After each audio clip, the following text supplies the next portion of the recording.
Murphy, I think that's all we've got time for right now. All right. I'll catch y'all with the gator talk later. Night. Well, folks, that was a bust. But perhaps our next caller has more they can tell us. Let's find out.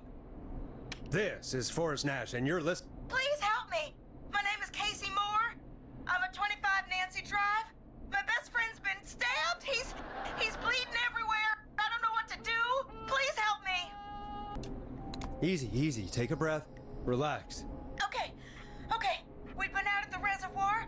We were heading back to his place when we heard this whistling all of a sudden. He just started freaking out. He screamed at me, told me to hide. I'd never seen him like that, and I just panicked and ran and hid in a bush. Oh no, Forrest. Then what happened? He went up the road and talked to someone. I couldn't really hear or see anything. It sounded like he might have known the person, and they just stabbed him. Casey, was he talking to a woman? I don't know.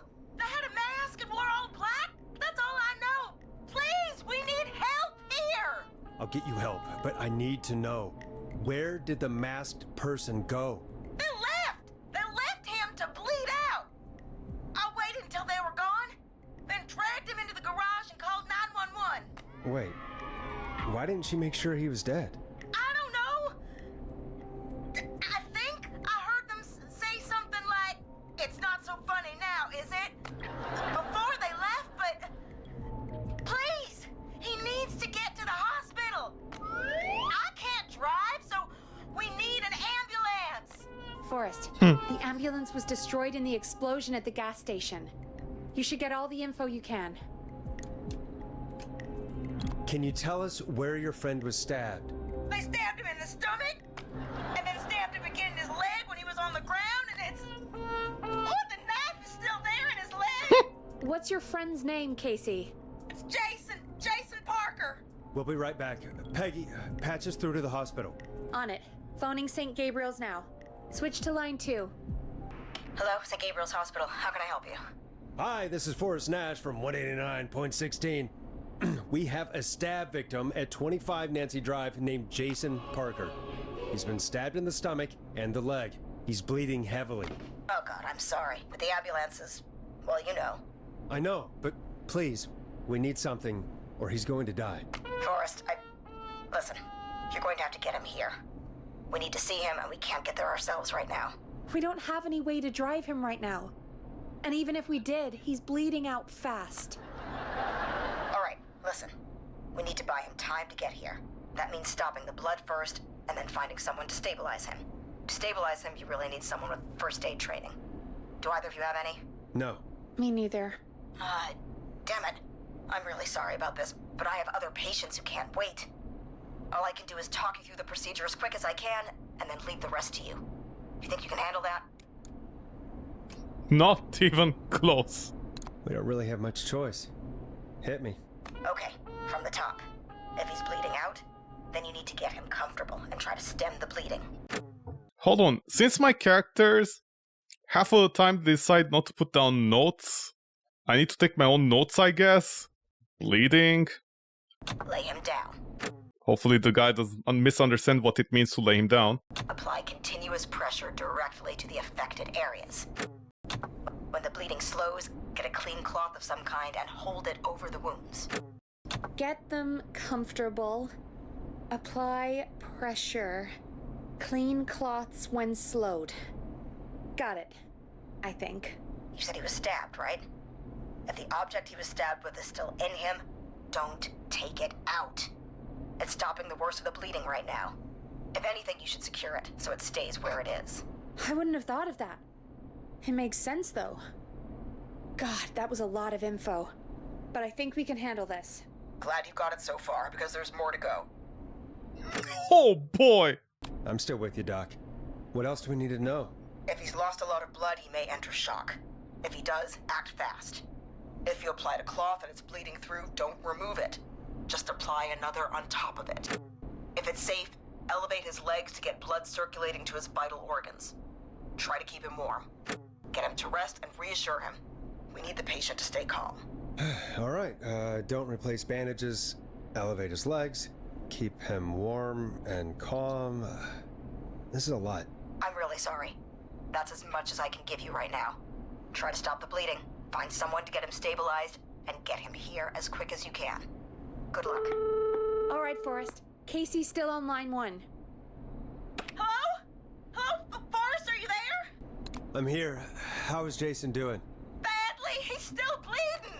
I need help. I've been putting pressure on his stomach wound since you left, but he's still bleeding. I don't know what to do. That's good, Casey. The nurse said to do that. What about the knife in his leg? It's gotta be hell. Should I pull it out? No, don't touch the knife. The bleeding will get worse if you pull it out. Are you sure? I'm sorry. I'm gonna stop making suggestions. No, don't worry, Casey. We're a team here. We're all going to get Jason through this. Peggy, we don't need this teamwork thing right now. She doesn't know what she's doing. Casey, is his leg wound bleeding right now? I hate looking at that knife. Yeah. It's bleeding. His stomach is worse, though. Yeah. I think we need to secure the knife so it doesn't move around. Do you have anything you can tie around it? Yeah.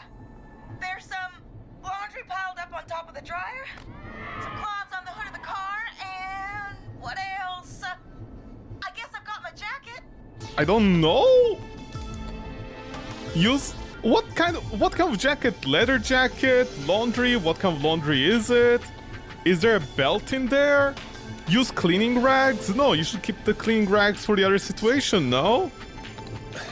Look in the laundry for something like a towel or a shirt.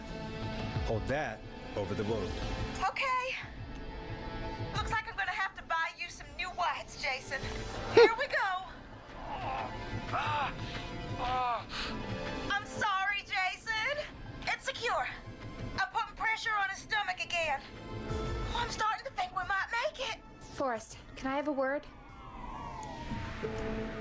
Now isn't the best time, Peggy. Can it wait? Forrest, it's kind of important. All right. Give me a second. Casey, I'm going to have a quick word with Peggy. Keep putting that pressure on and let us know when the bleeding is under control. You're doing great. But what if something happens? We'll still be here. Just shout if you need anything, and we'll be there. I promise. Okay. I'll wait. Jason, please be okay. What's up, Peggy? We can't stay on the line with her all night. Dawn is still out there. What if other people need us? You're right. She's probably on her way to her next target right now. Exactly. And you heard the nurse. We need someone there with training who can stabilize him. He's got to get to the hospital somehow.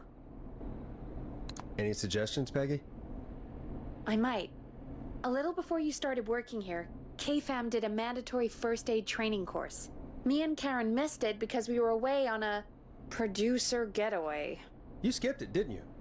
What Man, Peggy, unbelievable. Easiest job in the world, getting paid to stay in your room without doing anything the entire day. You can't even control the phone lines. And you decide to take a vacation there on medical training. Never mind. So, how does KFAM's first aid course help us? Casey said they're at 25 Nancy Drive, right? Yeah? Why? They put up a bunch of cheap houses around there about 10 years ago. So a bunch of people here at the station live around there. Do you think any of them could help Casey and Jason? Probably, but I don't know who lives there. And since I missed the training day, I don't know who knows first aid. Could you call them and ask? I don't know everybody's numbers. Oh, I've only ever called Karen. Everybody's personnel info is probably in Reggie's office. Got it. I'll look through their files in Reggie's office. It's a life or death situation. I'm sure they won't mind. Right. But there are a couple of problems with that. Naturally. It's sensitive information, so Reggie probably locked it in his safe. Great. Great. Do you have any idea what the combo for the safe could be? Not a clue. Reggie's a serial note taker, though. Maybe something in his office will give it away. Right. There is something else. I'm not gonna like this, am I? Have you ever heard, "The future is floppy"? Peggy, what the hell are you talking about? I'm talking about floppy disks. Floppy disks are like these futuristic things that have information on them. You put them in a computer and they do something. Peggy, I know what a floppy disk is. Anyway, Reggie decided that the future is floppy and started phasing out our physical records and replacing them with these floppy disks. I imagine it's the same for our personnel files. That's good to know. Since we haven't heard anything from Casey, I'm guessing Jason's okay for now. I'll check out Reggie's office and see what I can find. You'll need a key for that. I'll just slide it under my door now. Thanks, Peggy. I'll just have to look around. That's the only thing she has. Keys. Good. I'll patch my mic down to the office, so you'll hear me over the intercom. Looks like I need a 4-digit code. Oh, there it is. Date. Good for you. A date. I need a date. I want to believe Scorpion from Below It Came. Holiday 1982. Laser Racer. Very funny. Sorry, boss. Gotta save lives today. You know, everybody should be tuning into, like, from town and hearing me. Reginald Scott. Okay, we know who did it. Well, not who did it, who won the medal. Reginald Scott. Do not tape over. Alien sightings. A UFO park. 12:45. Clear sky. T64. Let's put down everything that could be a number. Remember Reggie's junior birthday? Blah blah blah. Last year was a disaster. If you're reading this, stop stealing my post-it notes. Very funny. Ask Jeannie where those tapes are. It's been weeks overdue. Axe Forever. Need to write pitch document. Good title. I'm sorry, what? You're the guy who's making the stupid movies? What happened here?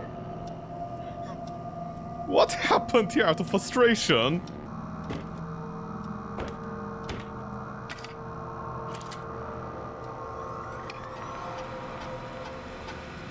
Could this be it? I don't know, I didn't have time to read. Pizza delivery killer who kills with a pizza cutter. Flea slices on me. Finally, there is never any pizza. What happened to the original delivery guy? Maybe write him as a final girl's boyfriend. Protagonist college student. Megan, surnamed Fall. She's smart, beautiful, resourceful, and lactose intolerant. Employees divide between her and the pizza killer. Takes place on 11/07. Very important date for the town. Great Goose Gathering. Need to kill off Megan's support network through the movie, like Act 3, but even scarier. Maybe partner with Punti's Pizza for lunch. Want an order, just leave a pizza cutter and take us to a movie. Okay. I'm gonna guess it's your child's birthday, right? Oh, funny, because like it took him a month to do it.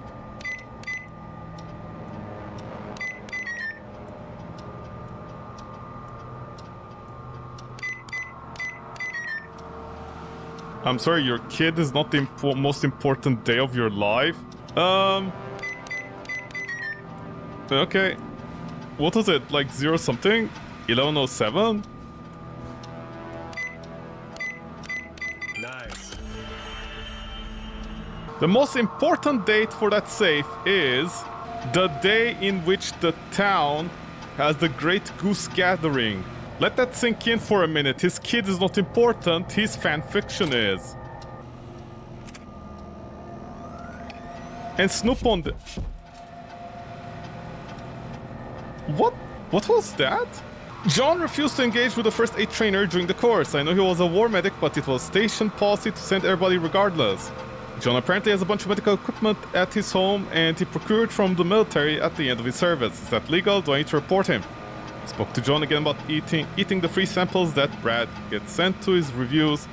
He said he'll stop, but he said that the last 3 times too. It's un-American to reprimand a war vet. We found our hero. Okay, since I'm here, you know, I'm pretty sure Jason's gonna be fine. We can snoop on everybody. Hey, Peggy. I think Reggie's on to you and Karen.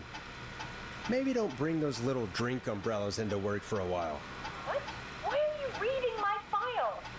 You need to find someone who can help Casey. We already know I can't. Don't waste time. You're right. I'm sorry. I need to focus on possible candidates. I can read the rest of this later.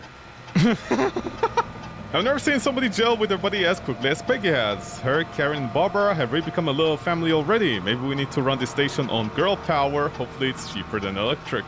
Very funny. Sometimes I wonder if Peggy secretly wants her own show. She hasn't been shy about getting involved in the calls on the screen. Sometimes it feels as though Forrest should just leave for a coffee mid-call and nobody would know. Okay, fuck you! She doesn't even know how to take phone calls! Peggy and Karen have missed another work event. This first time a training. Because of their training sessions, their collection of cocktail parasols grows after each session. Why are they doing training sessions at the bar? Boss, I know all your secrets. Don't go over here, man. Fuck you. Yeah, stay over there. Get a load of this, Peggy. Apparently, I'm a lone wolf type. Forrest, what are you doing? Ow. We don't have time for this. We have a man literally dying on the line, and you're more interested in you. You're right. I'm sorry. I need to focus on possible candidates. I really shouldn't have read both. We're in a hurry. Then why are you speaking to her? I can't believe I actually got the Forrest Nash here in Gallows Creek. His motivation may be low, his demands are a bit beyond our means, and he's currently blacklisted from any reputable station, but honestly, we don't have a reputation to lose. Ha ha ha. I live at the Come On Inn. Very funny.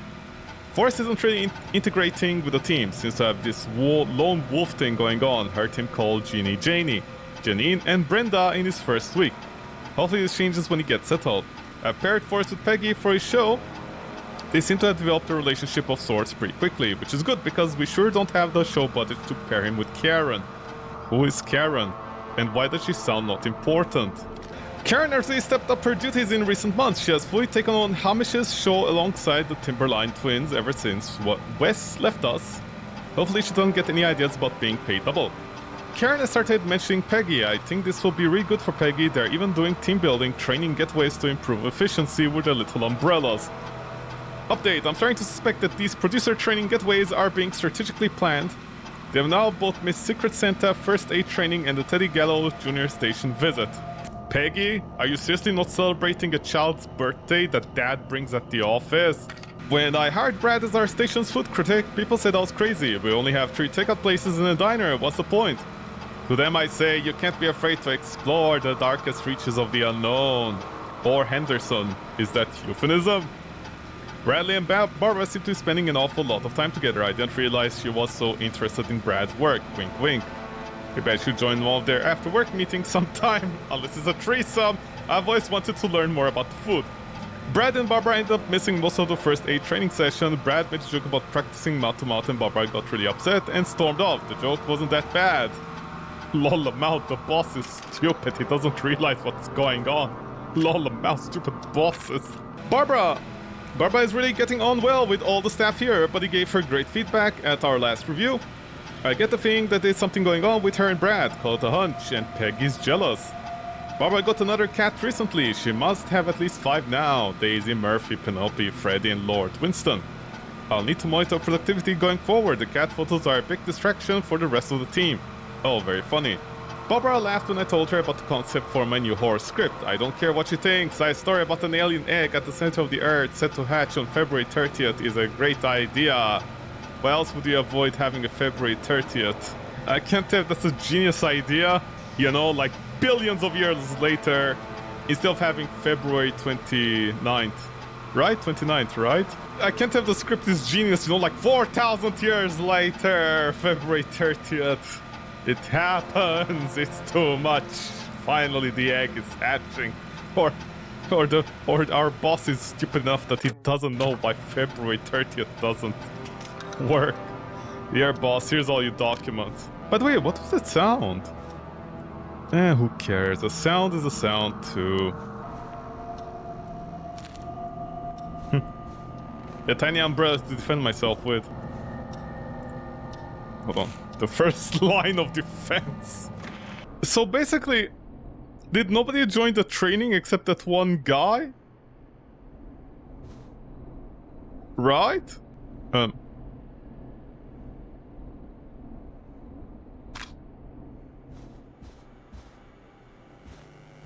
know, for somebody who's stressed out, you don't seem to want to interact with me. Sorry, my bad, I had to talk to her from downstairs, you know, she won't accept me upstairs. Apparently, direct line of communication is not good enough for her.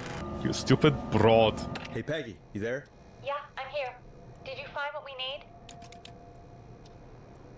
I think I know who our best bet is to help Casey and Jason. All right, good work. Who should I... Hello? Is anybody there? Please pick up. Casey, I'm here. What's wrong? Jason started going pale. I tried to get him to rest, but he just threw up everywhere. What's happening? What do I do? God, it sounds like he's going into shock. Casey, just stay calm. It's going to be okay. But the bleeding seemed to slow down. Did I mess up? Jason, I'm sorry. Casey, calm down. You've done everything right. I need you to listen to me, okay? For Jason. What did the nurse say to do about shock? Elevate Jason's... Elevate Jason's wound. What? How do you even do that? You just pull out the wounds. Casey, I need you to elevate Jason's legs. We need to get the blood flowing to his vital organs. Got it. Jason, stay with me. I'm just gonna move you. This might hurt. Okay. I propped his legs up on some boxes. I'm looking at my notes. We need to get Jason as warm and comfortable as possible. Do you have anything you could use nearby, Casey? Yeah. I still have some laundry next to me. I'll wrap him in some blankets. Just give me a second. Sorry. Jason's bleeding through his bandages. Should I get him new ones? Or... Oh, God. Apply additional bandages. Don't remove the bandage. Apply another one on top of it. Do you still have something you can use? I've used the rest of the laundry to keep him warm, so... I'll use my jacket. I can always get a new one. I'll fix his bandage and get him warm. Hold on, please.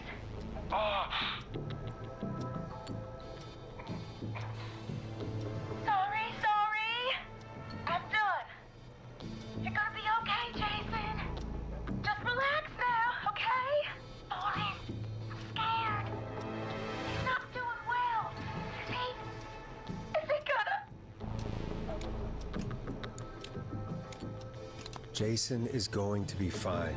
Just make sure he knows he's going to be okay, okay? Okay. Please. I can't give him what he needs. Please sit down. I can't lose him. All right, Forrest, we need to hurry. Jason doesn't sound like he's doing too well. You said you knew who to call earlier? Who was it? We need to call John Hedges. He lives on Nancy Drive. He didn't really participate in the first aid training, but he's a former war medic. He's probably the most trained person we have. Really? I never really spoke to him before. A war medic, huh? Yeah, and according to Reggie's notes, John keeps all of his old equipment at his house. He's something of a hoarder. All right. What's his number? 5420735. Calling now. Let's hope he picks... Who the hell is this calling? What time is it? John, it's Forrest Nash here at KFAM. We have an emergency and we need your help. Forrest, if this is a work emergency, then it can wait until the goddamn morning. Just leave me a note like everybody else. John, no, this is a medical emergency. A man has been stabbed by the Whistling Man, or never mind. He's badly hurt and he's going to die unless we get someone to him now. The Whistling Man? What kind of joke is this? John, we're not kidding. A man is gonna die if we don't help him right now. Seriously? I haven't been called on for over 10 years. Where's the patient? What's his condition? He's at 25 Nancy Drive. I think we got his friend to stem the bleeding, but he's gone into shock. He's passed out right now. You say he was stabbed? Do you know the extent of his injuries? From what we were told, he has 2 major stab wounds. One to the stomach and one to the leg. The knife is still in his leg, and the stomach wound is open. Understood. Let me grab a few supplies and I'll head right over. Damned if he dies on my watch. Thank you, John. We'll let him know you're on your way. Good luck. Hello, Casey. Are you there? How are we doing? Bad. Jason seemed really weak and then just started thrashing. What about now? Is he still thrashing? He's passed out. Please tell me you found someone to help. Casey, help is on the way. My colleague will be there soon.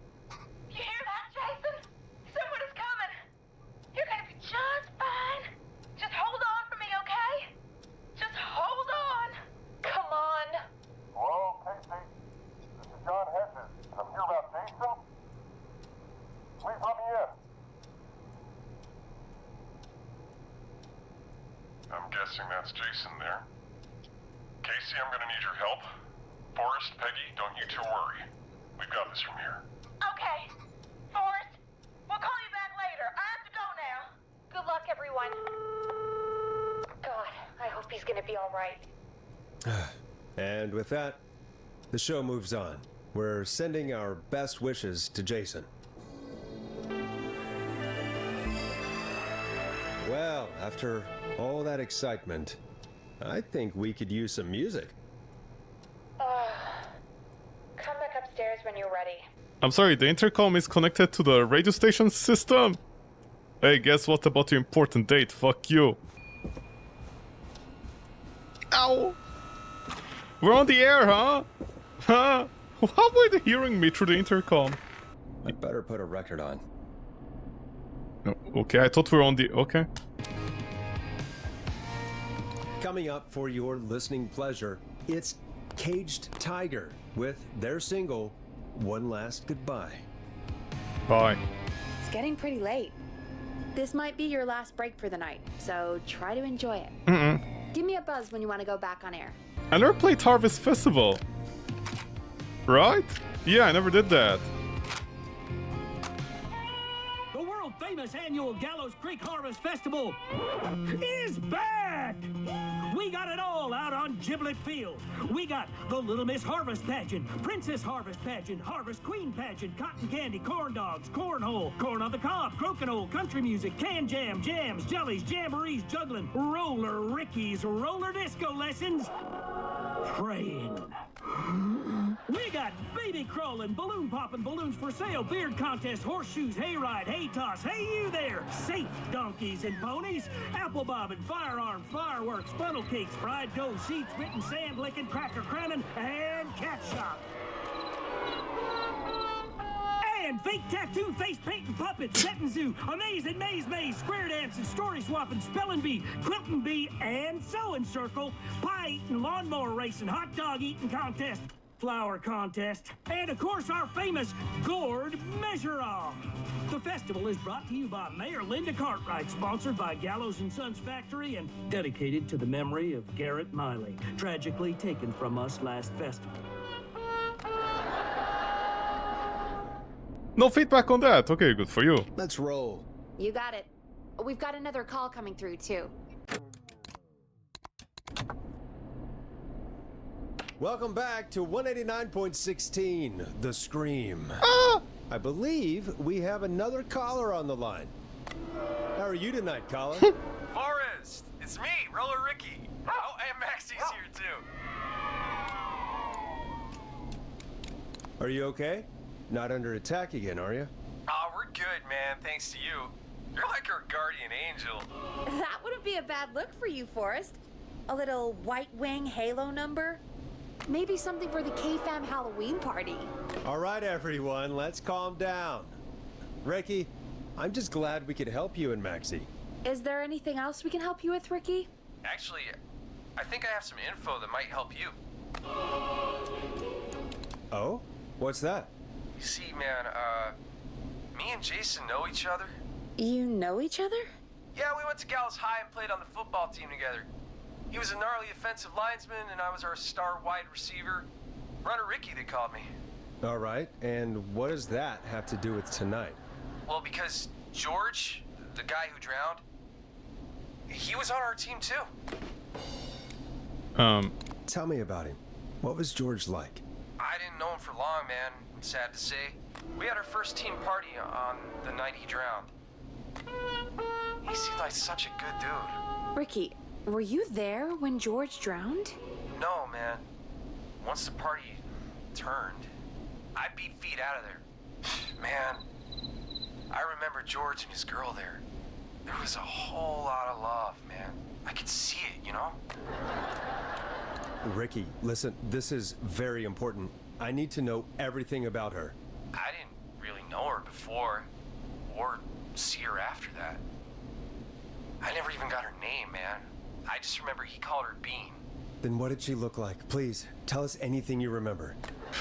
I just remember a pretty girl, man. I'm sorry. Ricky, you said the party didn't last long. What happened? We were having a good time, and then the next thing I knew, everyone was running for their life. I looked up and saw a goddamn whistling man in the trees. And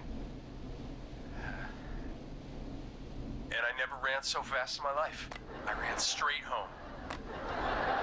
Didn't know about George until next morning at school. I'm guessing it was whistling night, wasn't it? That the whistling man was just another kid. Yeah. I don't know how George died, but I always felt like if anyone deserved to die that night, it should have been me. And Ricky, it wasn't your fault. You're not a bad person. I know that now, ma'am. It took a long time to learn, but yeah, just thought I'd tell you all what I know. Thank you, Ricky. This helps. Thank you. You got it, man. Anyway, I think it's time for me and Maxie to free up your phone lines. Thanks for listening, man. I'll let you to it. Night, Ricky. All right, folks. Looks like we got a new lead in the case. If anyone has any info about this mysterious being, please call in. If she was George's girlfriend back then, she's probably in her mid to late 30s now. What is a bean? Like, girlfriend is bean? Huh. Oh, we have another call coming in, but hang on. What's up, Peggy?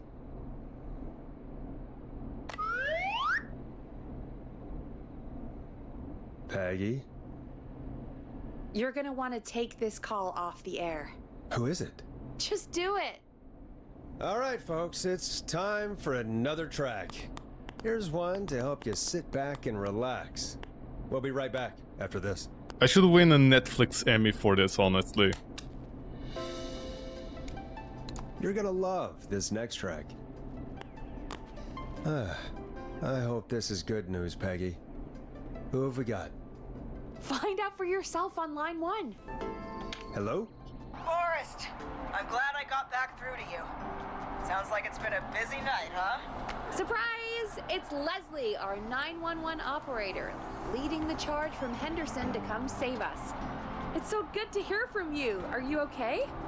We're doing okay. Sarah and I are both happy to be headed back home. We're happy to have you too. Wait, Sarah? Oh, yeah, I mean Deputy Martinez. Anyway, we got back into radio range a little while ago. We've been listening in, but haven't been able to get through until now. Ever since you found Sheriff Matthews, it's only gotten worse. It's been a long night. Well, it shouldn't be too much longer now. I'm glad I got through to you. I wanted to let you all know what's going on. I made it to Henderson. Turns out somebody had cut the phone lines, and they had no idea what was happening. After I told them, well, their sheriff sent a goddamn squad back with me to stop this. That's great news. That's crazy about the phone lines, though. Do you think the whistling man cut them? I'm guessing so. I don't know how the whistling man did it. But that doesn't matter right now. Listen, we're coming in hot, but we need your help. I know Gallows Creek isn't a big town, but if we don't know where the whistling man is, we can't get him. Her. That's where you come in. You can count on us. What do you need? It might be a long shot, but here goes. The whistling man already called up a few times.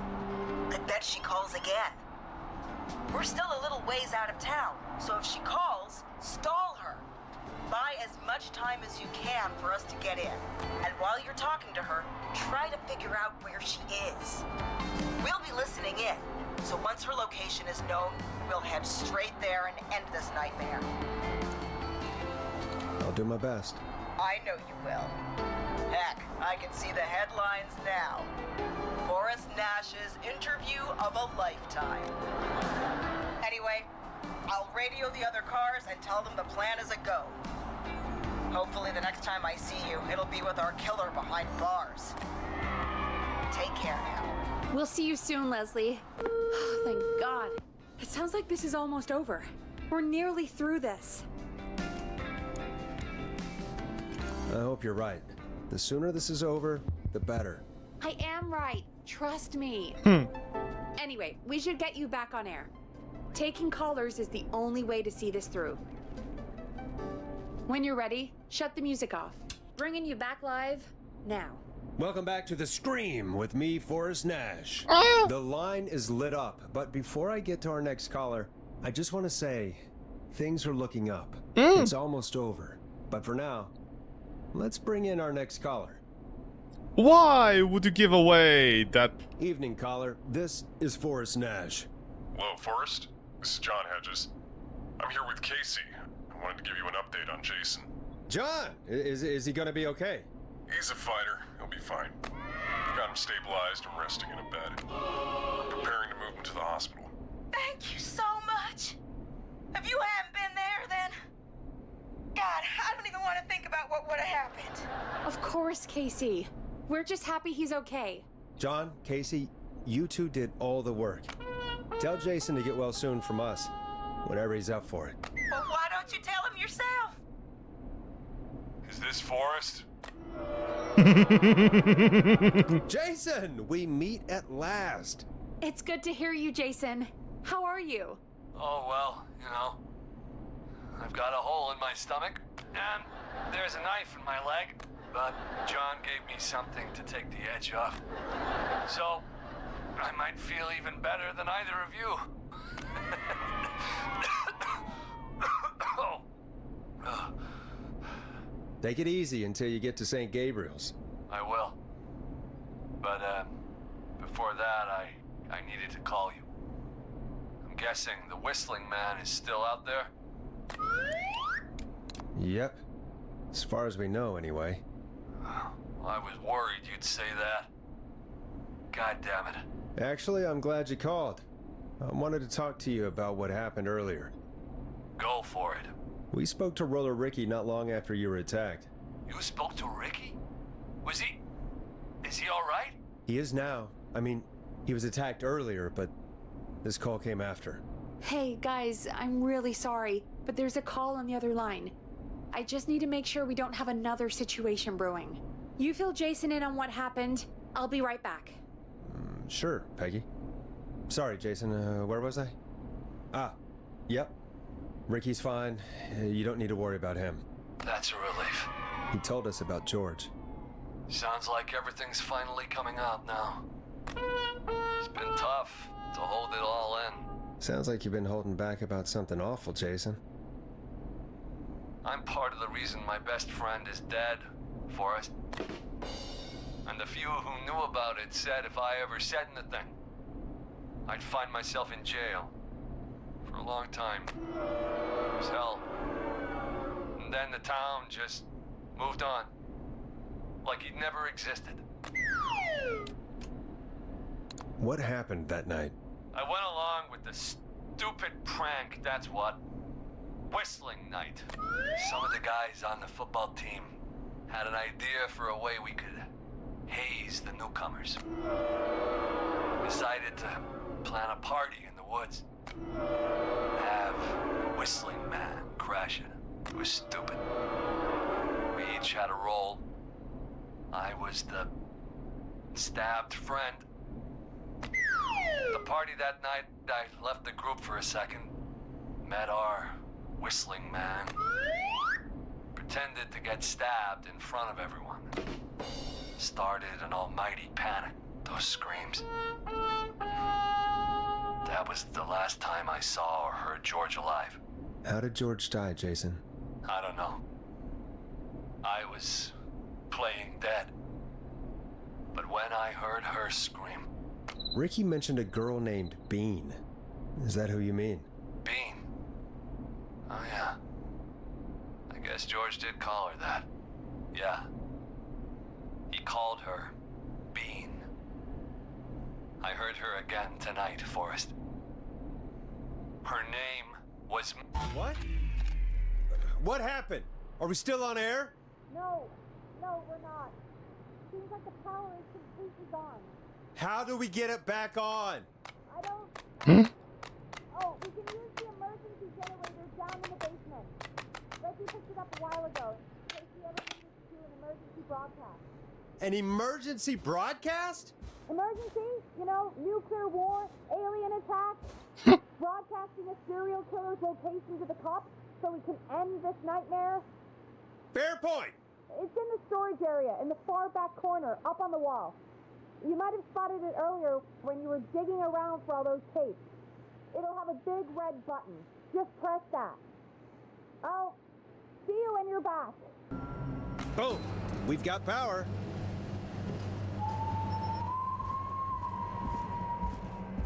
The Whistling Man. I need to warn Peggy. Easy for you to say, I need to warn Peggy. You know, just saying. She seems to be very safe with that door, no? Also, I thought we agreed Whistling Woman. Also, yeah, they didn't... By the way, they didn't say her name, right? And my characters just knew the name. Peggy, are you there? Are you...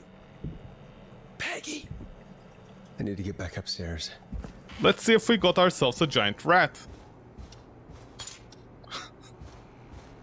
Listen, I watched enough horror movies, Lord. Kimbo. What the hell? Huh? Every time there's like a weird sound effect, but I don't know what it is. My mousetraps don't work. Fuck this. Oh no. Well, she's a fast. Peggy, where'd you go? Dude, I'm. No way. This can't be happening. No, fuck you. I'm sorry. Do you just climb over the thing? A call. Happy birthday, sis. Happy birthday, Peg. Now you're great. And 8. Love him. Did Dawn press the Peggy button? Did she want me to hit it on my end? Did Dawn press the Peggy button? What do you want? Good to talk to you again, Forrest. You know, I've really enjoyed our chats tonight. I guess we've had some moments. My favorite was when Ricky ran you out of the rink. Ha! You sure did get me then, Forrest. Where's Peggy? Have some patience, Forrest. It's almost the end of the night. Almost the end of the show. But it's not over just yet. Got a little time still. So let's make the most of it. All right, let's. I'm happy to hear that. Huh? I thought we'd end tonight's Whistling Man special with a special guest. The one who started it all. Oh, let me take that out of your mouth and... You crazy bitch! Let me go! Welcome to the air, Mr. Teddy Gallows Jr. Wait. It's all gonna come out tonight, Teddy. Your Huh? daddy and his money saved you 20 years ago. But even if he crawled out of his coffin with all the money in the world... Wait, where the hell is Teddy? How are you talking to him if you're here with me? Because I'm not there with you, Forrest. I'm here with Teddy. And if he says where that is, well, he knows he'll get it. Wait. Huh? Who am I looking at? Forrest Nash, let me introduce you and all of Gallows Creek to my boy, Henry Barrow. Hi, Henry. Nice to meet you. Don't mind him. He's just shy. He's very rude. That's what it is. Maybe you should teach your kid bear lessons. So there were 2 Whistling Men tonight. Of course. That explains how you were always able to get around town so quickly. And that's how you escaped the secret archives in the newspaper office. Don't think I've forgotten about that, Forrest. Locking my sweet boy away like an animal. And Murphy, he was right, wasn't he? He did fight a man. He did. I taught my boy to never run away from a fight. Hang on. Did you say Barrow? That... Are you... Let me just get this mask off. damn uncomfortable thing. No wonder Moon went crazy wearing this. There we go. Marie? Marie Campbell? George's old girl. Oh, well, it sure has been years since I last saw. Oh, God damn it. He never changes his accent, does he? I'd be quiet if I were you, Teddy. But I'd listen to Forrest. Everyone's gonna know now what Teddy did. He killed George that night. This night. 20 years ago. listen to me. You're gonna talk when I talk to you. And not a moment before. Meanwhile, Forrest, I'm gonna give you the chance to talk. You're gonna help me reveal what really happened to George all those years ago.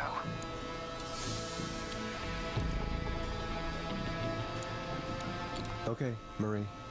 I'll do it. Good. Then let's talk about the night George was murdered. Murdered? Listen,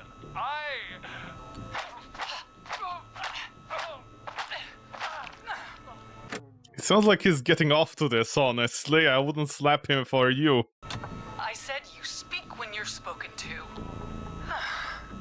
Now, I know you've done some good work tonight in piecing together what happened to George 20 years ago, and that's why I want you to interview us.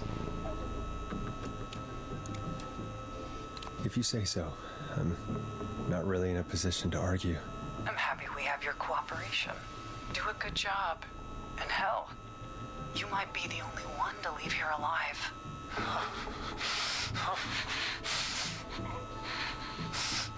I need to drag this out. If I can buy Leslie time to get back to Gallows Creek, and if I can find out where Marie is, then this can end. Teddy, we'll start with you. Just, talk me through what happened that night.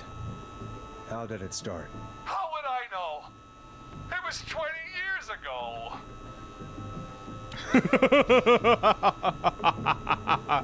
Hit him again, Marie. What the hell? God damn it. Okay. Our first team party was coming up. And when I saw the date it was scheduled for, I had an idea for a way we could prank the new guys.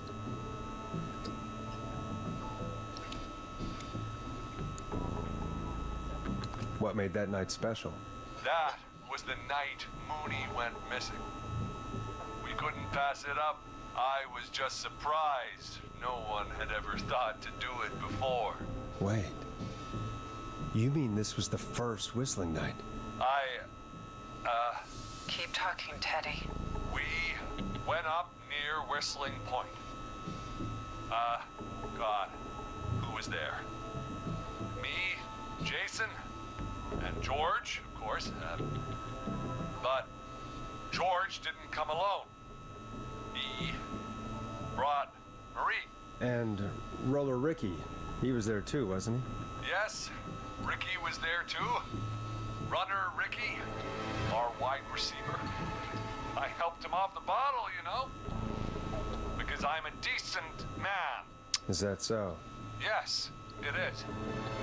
He came apart one day. Some people do. He had some issues. Wasn't stable. I didn't want him to hurt his chances in life. So, I helped him keep himself together. You were afraid he would talk about that night, weren't you?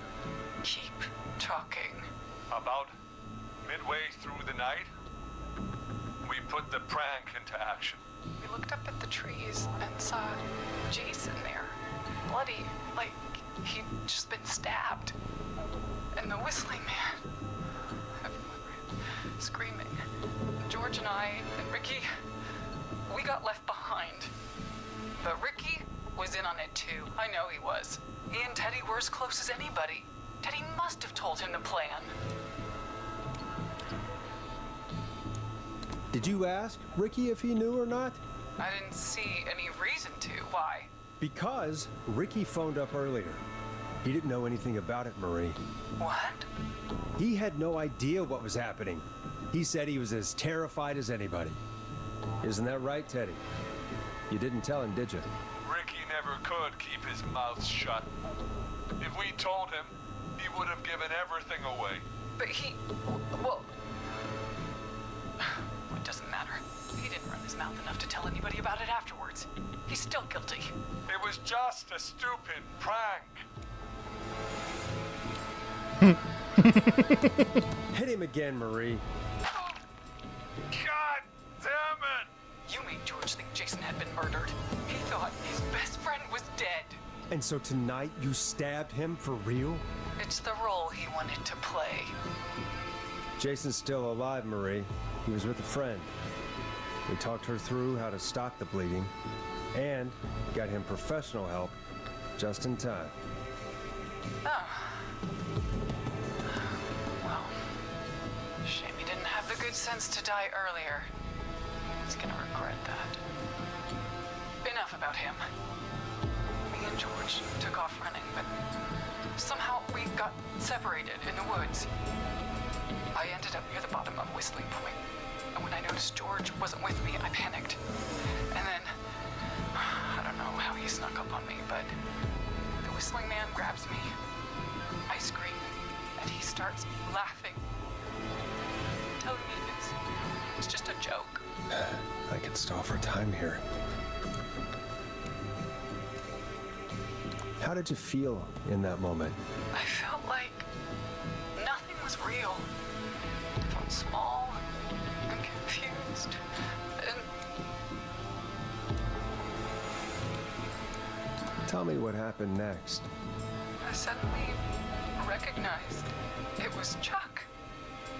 Chuck Brody was the Whistling Man, laughing away. But then he stops, and he's looking up at the top of Whistling Point. What was he looking at? Teddy, what happened next? Nothing. I mean, it was just... Teddy? George fell off Whistling Point. Yeah, what? Why'd he fall, Teddy? He just... You pushed him. You were up there. You were dressed as the Whistling Man, too, and I didn't push him, God damn it! I just chased him up there, and he kept backing up. When I saw he was about to go over, I reached out. That's what you saw. you liar. It's not my fault. He didn't know it was a joke. If he'd had any brains, he would have realized. Ugh. You bitch. No one's going to believe this. After all you did. If she's lying, why the cover-up? My future was at stake, Nash. You know what it's like. People like us are bred for bigger things. I'm going to be the mayor of this town, Forrest. And then governor. And then, who knows? What happened that night was tragic. It should never have happened. But it was a mistake. It was just a stupid joke gone wrong. So my father sent Clive out to clean it up. Why should a blip ruin my future? George was a blip? Why would you use statements like that, you stupid motherfucker?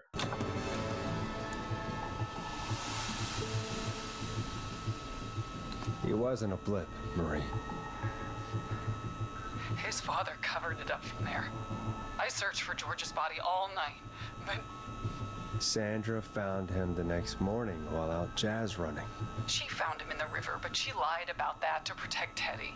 She said something about her rent going up, unless she... Teddy, did your father own Sandra Sharp's dance studio? It's Gallows Creek. What is wrong with this guy? Hit him again, Marie. Damn it. Yes. Okay. We own most of the town. That's it then. Your father was going to run her out of business unless she lied and said she found him in the reservoir instead of the river. What my father did in his business dealings is nothing to do with me. The false reports. That's why you killed Sheriff Matthews too, isn't it, Maria? Not just to get him out of the way, but... Everyone was in on it, Forrest. Even the coroner wrote a fake report. Said George was drinking. That he just got himself into trouble. And... I saw. I'm sorry. For all it's worth, Virginia didn't have much of a choice. She had a sick sister whose treatment she couldn't afford. She played along with the gallows to save her sister's life. And her own. Even still, she should have told the truth. I did my part. I tried everything I could think of. I even went to the newspaper, but no! That coward killed the story. We'll take care of Maurice Russell later. You've been through hell, Marie. I'm sorry. You've got no idea. Never should have started. You shouldn't have pushed my George off the cliff. You should have been punished. It's coming to a stop. At least for now. Here, where George and I first met, before he joined your football team, was right after he shot the winning throw. Wait a sec.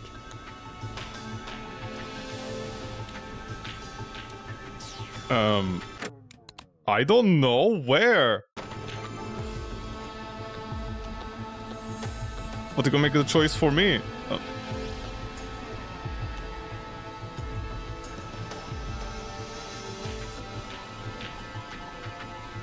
Do you just like looking cool by any chance and that's about it? The football field, right? You're at the football field. Jesus Christ!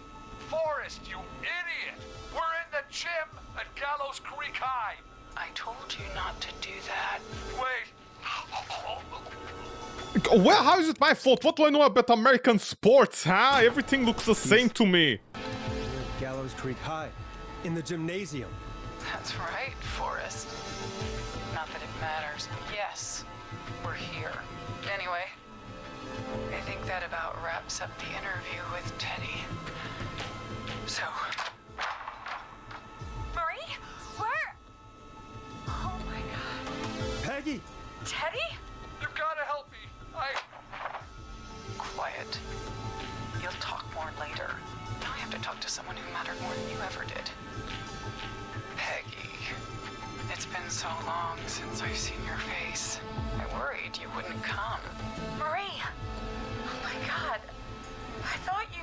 And here I was, thinking you'd forgot me. I'd never forget my own sister. Sister? Peggy, what's happening? Why are you even there? Wanna explain, Peggy?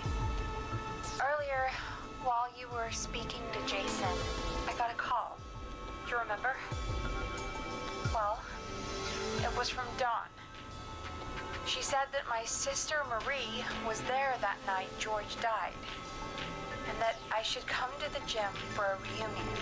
And when you walked in, you found out. That my sister is the Whistling Man. Good to see you too, Peggy. Why didn't you tell me any of this? She said that it was my last chance to see my sister.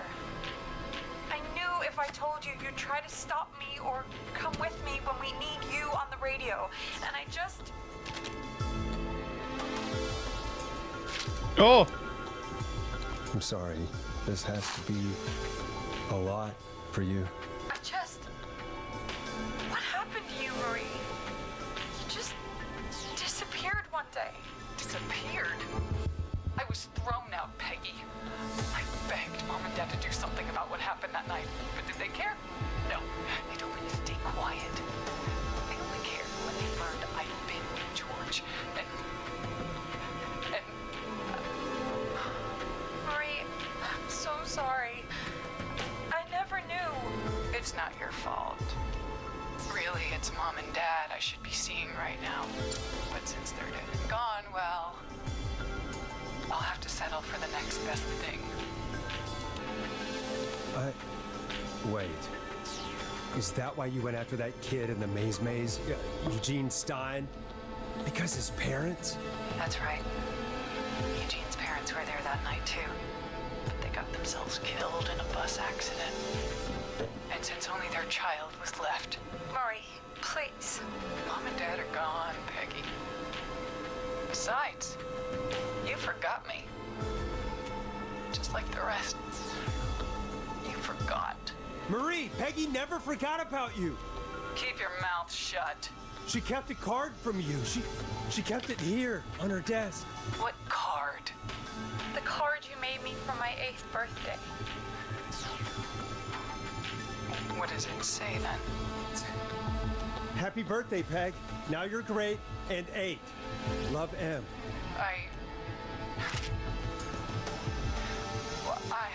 Henderson police! Freeze! No! Henry! Get out of there! Peggy! We have 2 wounded, and we're in pursuit of the suspect. Henderson police! Freeze! Forrest! Leslie, how's Peggy? She's been cut pretty bad, but we're here now. I'll be okay. God, Marie! Hey, Zara! I need you to look after Peggy. She needs help. Now. We got here just in the nick of time. Where's Marie? She bolted right as we got here. The police are right on her heels. It won't be long now. It's over, Forrest. Well, folks, it was a long night, but we made it through together. I'm gonna head off to go check on Peggy. This has been Forrest Nash. And it's been a scream.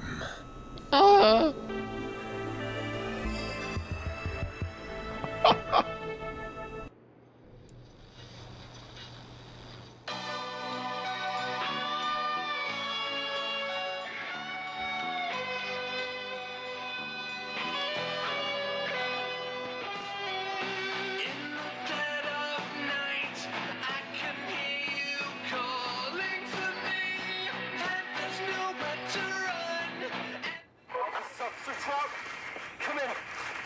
One suspect is in custody. We trailed the other suspect into the nearby woods.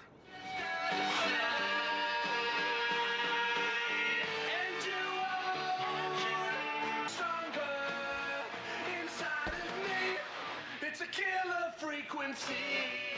We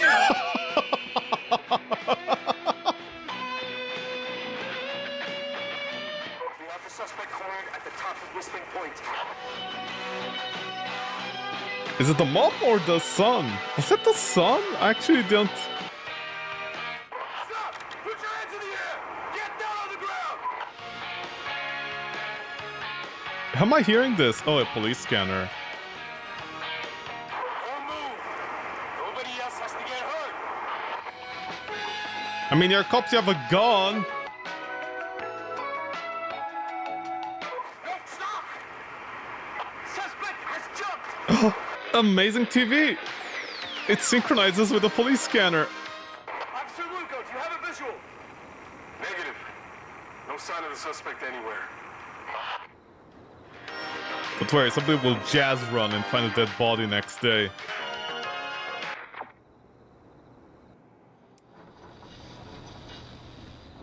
Oh, I'm sorry, is that just it? Was that just it at the audio? Very well, G2G, thank you so much, Killer Frequency. What, no visual confirmation just in case they want to make a sequel? It doesn't feel like this game would survive with a sequel, would it? Well, G to the G, thank you so much, Killer Frequency. Much appreciated, G to the G. Killer Frequency, a game by Team 17, a game that came out, at least of the current year that I'm recording, it came out about 4 to 5 years later.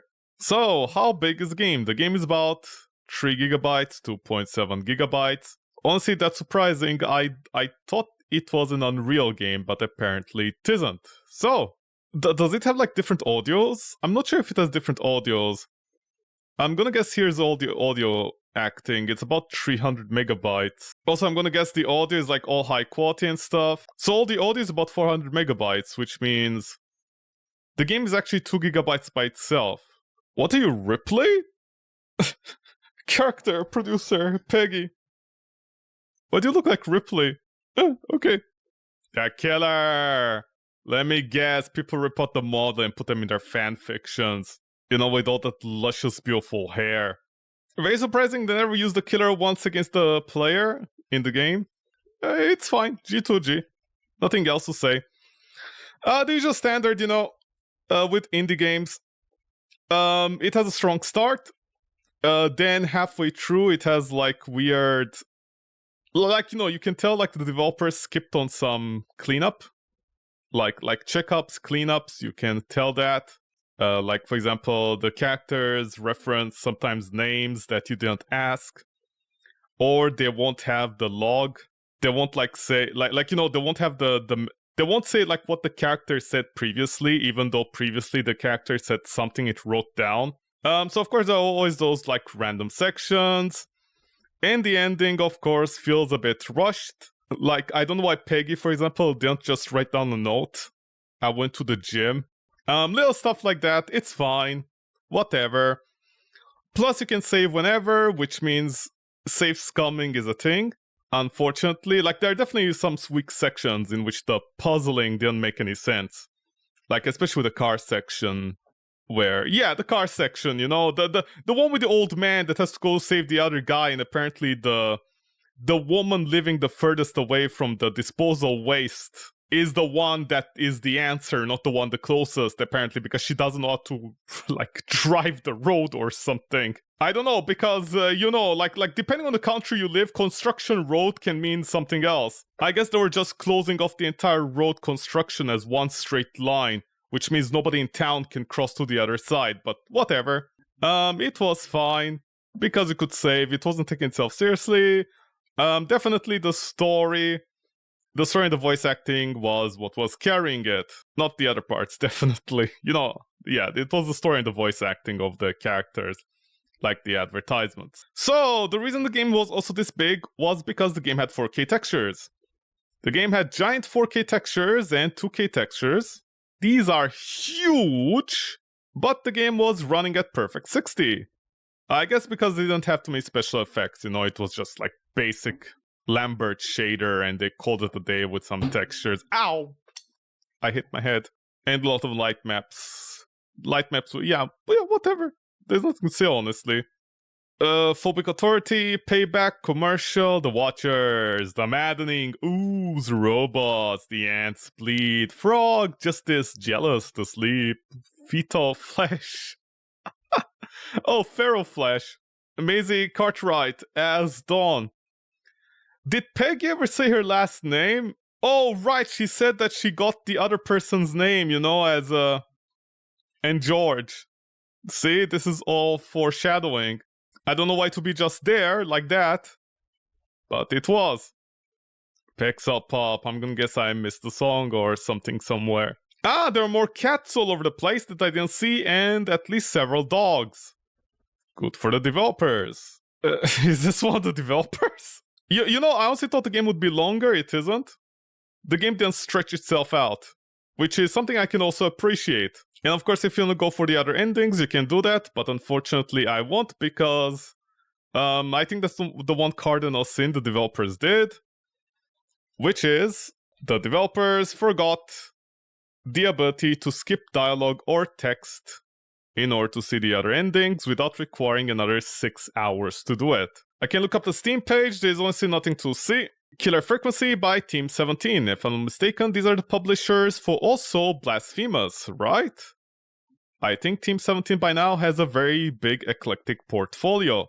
Actually, all games that I heard good things about. Timesia, I heard good things about this game as well. But where's Blasphemous? Or maybe I was wrong, maybe they're not Blasphemous. No, they are. Okay, there they are. Rated T for teen. Thank you. Teenagers will love this game. for their YouTube channel. No patches, that's the unfortunate part. I think like at least one patch to do a quick cleanup of the game would be nice. Let's see what people say. Killer Frequency feels gloriously an interactive horror podcast. Killer Frequency is a retro-infused horror comedy ride with fantastic puzzle-driven gameplay. Killer Frequency definitely balances tense thrills and campiness for unique narrative thingy. Very positive, overwhelmingly positive. Yeah, fair enough. Yeah, it was, it is what it wants to be. It's not trying to do more. The game isn't, the developers understood their limit. You could complain about stuff like, oh, the decisions your characters make, it doesn't matter. It's all random. For example, you never interact with the characters. They never interact with what you say. They just make lines to it, so it doesn't build into anything. And then there's that one section where you have to not scare the girl away. But even if you do scare her away, it doesn't matter because the story goes nowhere with her. You could say stuff like that, but it was just as is said, it was basically like an interactive horror podcast or like an interactive visual novel. So that is honestly fine. I mean, the game, it's not lying what it's trying to be. Is it now Immortal Planet? The game is not lying. It's not saying it has like 25 different endings. And that you can interact in different ways with different things. Are they? Wait, let me check. Okay, yeah, they're admitting it's a horror comedy. You solve puzzles, save callers, yada yada yada. First person immersion, I can attest to that because, oh my god, I didn't know what I was doing the first time. Real-time decisions and puzzle solving, fair enough. There is like the real-time element sometimes. Retro slasher settings, yeah, that's the aesthetic they're going for. Also, I don't think if they're assets, I couldn't notice the assets at first glance. If any of these are assets, they are well hidden. I think that's the important part. If you're going to use assets, you have to learn how to hide them. Let's see, what is compared to? It's compared to all of these games. And Visage. I really wish game developers would stop comparing their games to Visage, which is an asset flip game. Honestly, this game is definitely better than Visage, whatever that trash was. Wow, I really don't like Visage, did I? I became a Caster Marte thanks to Robbie. Okay, most of the reviews are just gonna be funny.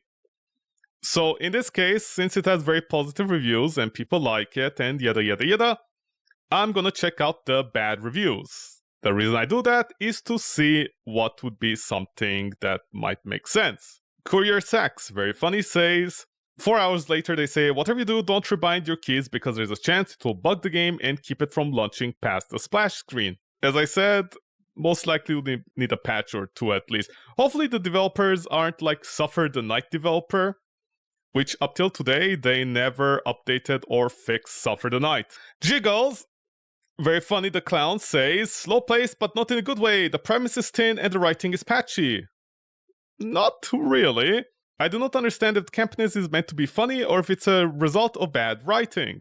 It's 1987, that's how people talk to each other, very stupidly. Example, 911 dispatcher phones a radio show because the chief of police got murdered by a guy with a knife. In America, where the police are packing more hit than any other gang? Well, this is an example of a cultural difference. It is like that. A lot of what's the expression? A lot of small back towns where like you have only a population of 1,000 people. Yeah, there's like barely more than 3 cops or 4. And they barely do any work. It's like abandoned towns, people in the American style, they're doing drugs, etc. The teenagers have no social life essentially. It's a whole thing. So this happens. But yeah, this is an example of like review that is a cultural difference. Which it doesn't make the game wrong. Sook Hunter, whereas Devil May Cry Putin, his hunting cat girl, says, nope, never mind. Whatever he says, I don't care. I don't care. Oh, but the developer is answering people. And they're actually telling them to, do form fills. Yeah, Butter Nudies, I was hoping Noodles, says, game was great the first day I played it. Now, 2 days later, won't go past the load screen. Your support form doesn't work either. Unfortunate, yeah, so it is buggy somewhat. Tawny Pajamas says, the radio aspect of the game leaves a lot to be desired. I appreciate some of the dialogue tree based minigames, but towards the end I was just waiting for the game to be over. this review doesn't explain anything. What is the radio aspect of the game? The entire premise is that the lines got cut and everything. People would need a way of communicating. Radio stations usually they have their own dependent network. I don't think the radio was supposed to be the main character, if you know what I mean. The ROG says, I stopped playing the game because of the bad and inconsistent writing. I still don't understand what people mean by this. In the middle of a 911 emergency, your on-air partner cuts you off to hold a tirade on the new thing called floppy disks. I found it jarring. They didn't complain about floppy disks. They were trying to explain to somebody. You know when people sometimes talk to each other and they assume you're stupid or you don't know something, so they try to explain something slowly to you? Peggy was just trying to explain to my character from Chicago that they might not, they might be too cool for PCs and floppy disks. That was the entire thing. It wasn't a tirade. I'm gonna guess this guy, the ROG Hardware from Corsair or Razer, I forgot which company, or Asus. I'm gonna guess they rogged too much and they forgot what tirade means. Extra Sprinkles says, we all know why you got extra sprinkles. I really wanted this game to work out, but it's extremely difficult to play with a controller. Fair enough, as some of the movements you have to make are so precise, it's almost impossible to do with a controller. I was willing to overlook that and just play with the mouse honestly, but the story was boring and drawn out. I decided to cut my losses before the return window closed. I feel like it's another case of a review, like for the bad reviews, people just didn't like the story for themselves. It's not like the Velma TV show where universally everybody hated it. I think they just wanted another kind of thing and they don't get it and they say it's bad objectively as because of that. Okay, yeah, this is what I mean. I'm the doctor with a rabbit says, about 80 minutes in, I like it but don't love it. It's a little too silly for me so far. Yeah, this is what I mean. It's pretty clear that people with the bad reviews, they were expecting something else. But again, as I mentioned this, the developers didn't lie about what the game is. Plus, they didn't lie. Like, basically, you have the idea of the game within the first 2 hours for the refund. And honestly, if you don't understand it or refund it by then, you can't really blame it on the game at that point. Listen, I play so much trash that this was honestly very decent with all the trash that I'm playing. And even then, like I played Visage, which I think, like, people love Visage. They literally say it's the best game, the best horror game ever. Honestly, I don't know how that's a thing. It is, but honestly, fuck those people. Visage, for shame. You guys have no right to like Visage. It has no redeemable qualities. But these are the same people who will say this game is bad compared to something like that. So yeah. Anybody not going for the 100%? I think that's one of the defects of the game, which is like doing a second run is going to take very long because there's no way to skip dialogue, text, etc. Dawn has such a sexy voice. Wow, Ghost in the Shell says Dawn has such a sexy voice. Damn, boy. All my homies love Dawn. Okay. Glad to see that apparently the ASMR community is in this game. Second, yada yada yada. Oh yeah, how expensive is the game? I didn't check that. $32.50, at least Canadian. That is definitely under what it would be, like 25 American dollars maybe, give or take. You know it is, yeah, about 25 American dollar. You know it is in Canada, like literally in Canada. Like right now you can go and look up a laptop to buy. Let's say you want to buy a laptop in Canada today. You can look up a laptop, and the next day when you look at the same laptop, it increased or decreased the price by like 10, 20, even 30 Canadian dollars. That is how our economy is. In Canada, the economy is like, yeah, it's either plus 10 or plus minus 10% value at any given moment. It's worse than Libya. Yeah, for about 25 American dollars, I'll definitely say it's expensive. Most likely would want to get it on a discount. I'll say that much. Oh, apparently you can't buy the soundtrack? You can't buy the soundtrack. Interesting, you can't buy the soundtrack. I wonder why. But yeah, well, G2G. Thank you so much. Team 17 Digital for the game. Much appreciated. Thank you, thank you, thank you. And yeah, there's nothing else to say, honestly. Yeah, it's a game. Yeah, it was fine.